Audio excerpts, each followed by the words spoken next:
Hey Restoration Church, Pastor Samara here, and we are in day 14 of our Daniel fast and chapter 14 of the book of John.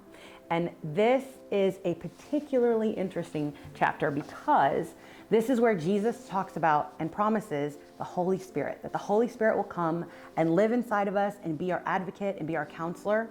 And then there's a phrase that he says 3 times, an instruction that he gives us 3 times. And I wanted to point that out because I thought it was really important. So in verse 15, it says, "If you love me, you will keep my commandments." And then in verse 21, it says, "They who have my commands and keep them are those who love me." And then again in 23, it says, "Those who love me keep my word."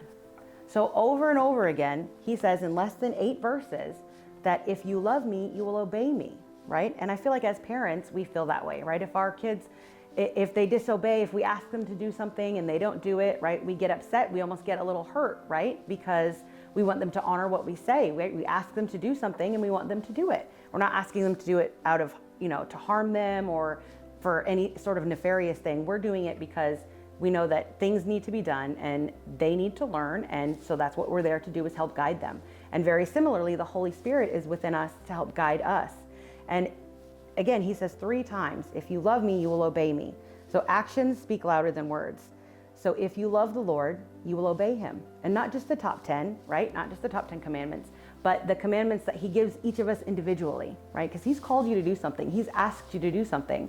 And I know it's gnawing at you, right? Especially within the new year, we all think about things that we should be doing or we could be doing, or that one thing the Lord told us the one time, and is it too late? And I'm here to tell you it is not too late. And you have the opportunity now to dig in and to obey the Lord like he asks us to, like he wants us to, because we love him. And then in verse 26, Jesus reminds us that the Holy Spirit will remind you of all that I have said. So if you have forgotten what the Lord has told you, which I doubt, but if you have, then ask the Holy Spirit to help you. The Holy Spirit is within you and he loves you and he's there to help guide you and direct you on the path that you should go. So thank you for tuning in today. I hope this word has blessed you, and we will see you tomorrow for day 15 in the book of John.